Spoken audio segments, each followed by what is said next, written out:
A new grant program to raise sheriff salaries. Funding for tornado relief moves forward in the legislature.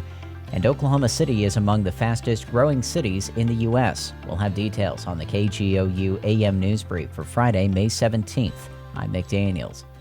A new grant program to increase sheriff salaries is pending agreement between Senate and House fiscal leaders. State Capitol reporter Lionel Ramos has details. House members say some rural county sheriff's deputies are struggling. Senators say that's a county-level budgeting issue, and there are other ways to help. House Appropriations Chair Kevin Wallace made the case for a $20 million injection into a revolving fund to help increase sheriffs and their deputies' pay. These officers are on food stamps and taking jobs back at state agencies just to make more money. Senate leadership proposed making the grant program for new equipment so county governments can free up money for officer salaries. Wallace was adamant the issue is about officers putting food on their dinner tables, not driving shinier patrol cars. I'm Lionel Ramos.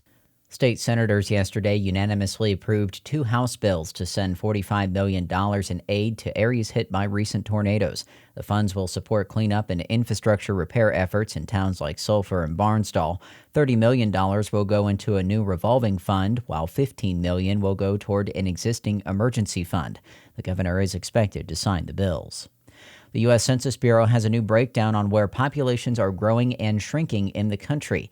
OPMX's Grayson Wheeler has more on where Oklahoma stands. Overall, the state population grew by about 1%, or 34,000-ish people. Oklahoma City netted more than 7,500 new residents year over year in mid-2023.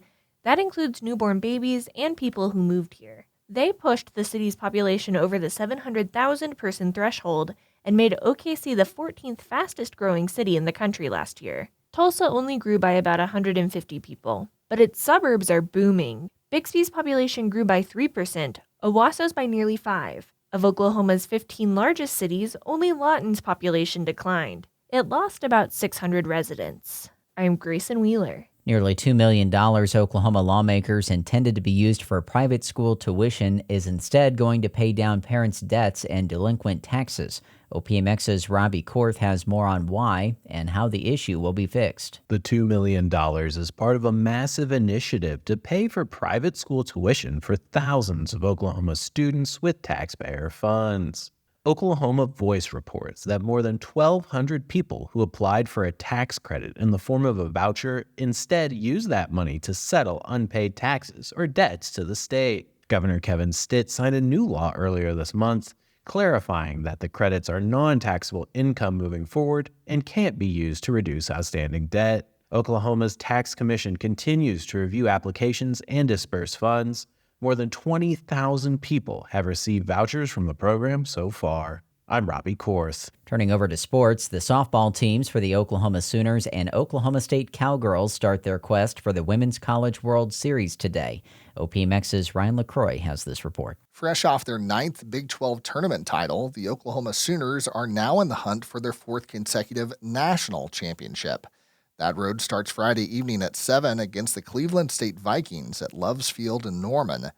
The Sooners are 49-6 on the season and feature a senior-laden team, including shortstop Tiare Jennings, a finalist for the USA Softball Collegiate Player of the Year. Another finalist for those honors is Oklahoma State pitcher Lexi Kilfoyle, who has helped lead the Cowgirls to a record of 44 wins and 10 losses. OSU is seeking their first NCAA championship, starting with the Northern Colorado Bears. First pitch takes place Friday afternoon at 4:30 in Stillwater's Cowgirl Stadium. I'm Ryan LaCroix. You'll find more news at our website, kgou.org, and on the KGOU PM NewsBrief podcast. Hi, it's Terry Gross, the host of Fresh Air. We bring you in-depth, long-form interviews with actors, directors, musicians, authors, journalists, and more. Listen to our Peabody Award-winning Fresh Air podcast from WHYY and NPR.